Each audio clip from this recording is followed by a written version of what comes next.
Você anda com o corpo cansado, sentindo uma sensação de peso que parece impossível de explicar, como se cada movimento fosse mais difícil e sua energia drenada te deixasse em silêncio por dentro. Talvez você esteja vivendo além do físico, a tensão acumulada, o peso emocional e a mente sobrecarregada podem transformar o corpo em um reflexo de tudo o que não foi digerido por dentro. Mas existem várias causas e caminhos que ajudam a aliviar essa sobrecarga emocional. Soltar o corpo tenso e reconectar a mente e o corpo faz parte desse processo também. No vídeo de hoje vamos entender juntas por que às vezes parece que o corpo carrega o mundo e o que ele quer mostrar com isso. Olá, prazer, eu sou a Diuli e esse vídeo é baseado em minhas vivências reais, reflexões honestas e devaneios mentais.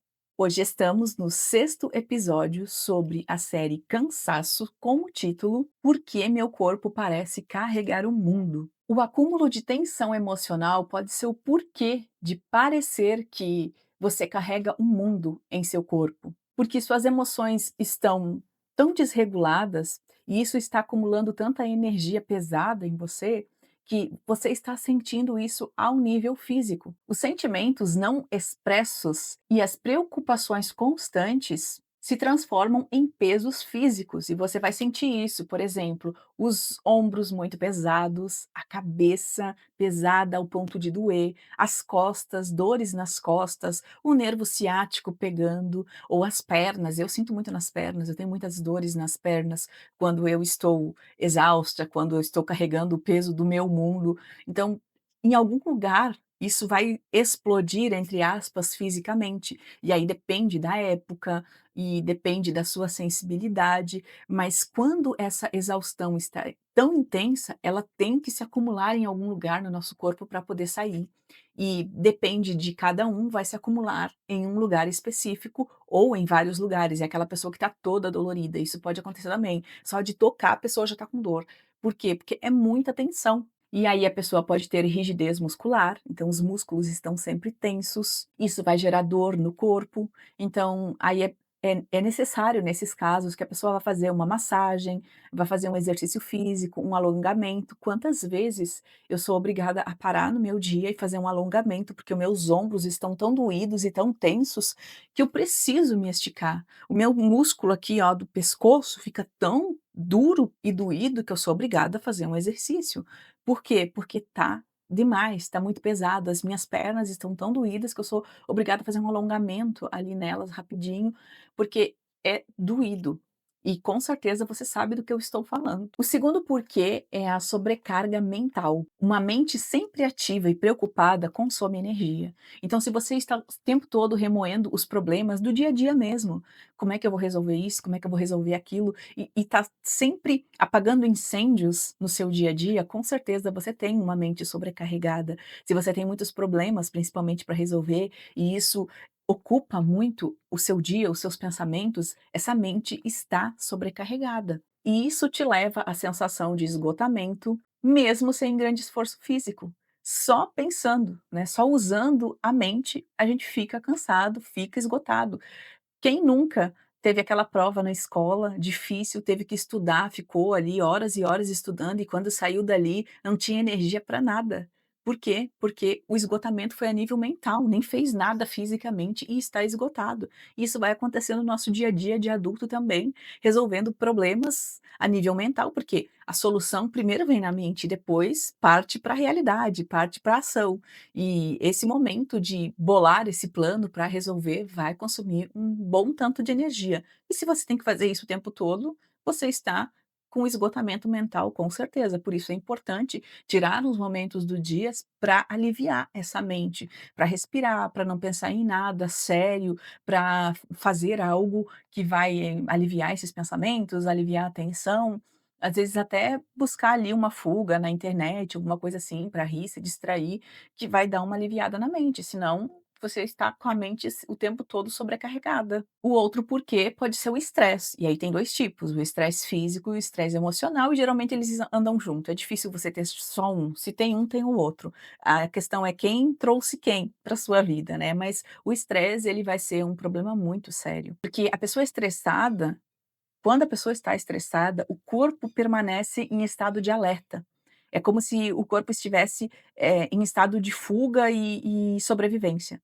Então é como se tivesse um perigo eminente, que pode vir a qualquer momento, e a pessoa está em estado de alerta, mas isso todos os dias. E o nosso corpo não foi feito para estar em estado de alerta todos os dias. A gente precisa de uns momentos de relaxamento, principalmente à noite, para descansar.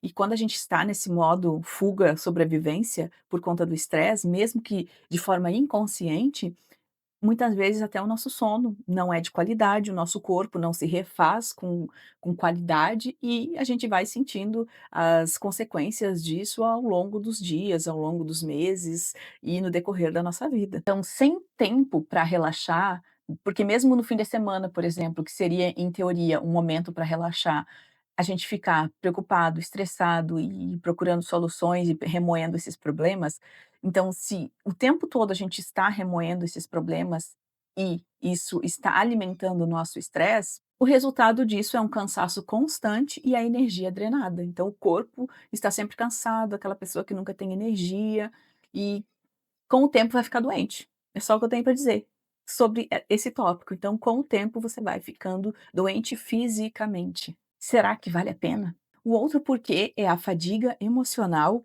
profunda. Então, a fadiga emocional profunda vem de absorver problemas próprios ou alheios. É aquela pessoa que está ligada ao problema e não se desconecta dele em momento nenhum, e quando não tem os seus problemas para ficar ali grudadinha com eles, fica procurando problema na vida dos outros. Então, fica buscando ajudar muitas vezes. É aquela pessoa que a gente também chama de esponja, que se compadece com facilidade da situação dos outros, do problema dos outros e absorve aquilo como se fosse dela e acaba sentindo na pele, na carne, no corpo, as consequências dessa situação que muitas vezes o outro está vivendo. E isso porque a pessoa tem uma empatia muito grande muitas vezes. E ok, ter empatia é bom, só que a gente tem que tomar cuidado quando a gente está se prejudicando por conta dessa empatia excessiva, digamos assim, porque assim a gente não consegue ajudar o outro, porque para ajudar o outro a gente tem que estar minimamente bem. Eu não nem digo que a gente tem que estar 100%, mas a gente tem que estar minimamente bem ou pelo menos melhor que aquela pessoa para poder oferecer uma ajuda de qualidade. Se a gente vai oferecer algo a alguém e está pior do que a pessoa, a gente só vai atrapalhar, vão ser 2 pessoas ruins de situação, digamos assim, juntas, ou seja, vai ser uma situação pior para ambas. Então, se eu quero ajudar e eu tenho muita empatia, eu tenho que estar pelo menos um pouquinho melhor que aquela pessoa para oferecer ali uma ajuda de qualidade. E essas pessoas esponjas, elas ficam se agregando dos problemas, claro que de forma indireta, não é por querer muitas vezes, mas acabam não ajudando dessa forma, e sim se prejudicando e automaticamente prejudicando os outros. Então, se eu quero ajudar, eu preciso estar bem para ajudar com qualidade ao próximo. E para resolver os meus problemas, e daí eu já não estou falando da empatia, para resolver os meus problemas, eu preciso também estar bem, eu preciso estar equilibrada para achar o melhor caminho. Porque se eu vou fragilizada para buscar a solução, talvez eu não consiga enxergar todos os ângulos da situação. E aí eu tome caminhos que vão, às vezes, me fazer ficar pior do que eu já estou. E isso tudo cria um peso invisível para nós que transforma o nosso corpo em reflexo das nossas emoções, dos nossos sentimentos, dos nossos problemas e as coisas ficam todas num bolo sem resolução. Nós, as nossas soluções, as nossas emoções, os nossos problemas e a nossa saúde, né, vai tudo ficando cada vez mais negativo. Por isso que a gente precisa prestar atenção. Se parece que carregamos o mundo, precisamos achar um jeito de ir solucionando, pelo menos aos poucos, essas situações, para que a gente vá eliminando esse peso do mundo aos poucos, porque a gente não precisa carregar o peso do mundo. A gente só precisa carregar o peso da nossa parte desse mundo. E ainda assim isso pode ser leve, se a gente fizer isso com inteligência e com equilíbrio. E é isso que eu tento aqui, nesses vídeos, ajudar para que você consiga enxergar um caminho diferente do que você está vendo nesse momento. Se você precisa de ajuda, eu também tento me ajudar ao falar, expressar aqui através das palavras as resoluções que eu encontro, porque às vezes isso me faz refletir ainda mais sobre a minha vida, sobre os acontecimentos. Então, ajudando vocês, eu também estou me ajudando. Faz parte do meu processo de autoconhecimento, de autocura, de autoentendimento, de equilíbrio das minhas emoções. Então, a gente está se ajudando mutuamente. Deixe nos comentários, você tem essa percepção de carregar o peso do mundo em você, no seu corpo, nas suas costas? Como que você percebe isso em você? Compartilhe aqui nos comentários para a gente dividir os nossos conhecimentos e também as nossas soluções. Se você gostou, deixe seu like, inscreva-se no canal e também acompanhe o próximo vídeo dessa série, que será o vídeo de número 7. Então, beijos e te vejo aqui, hein, no próximo vídeo. Tchau!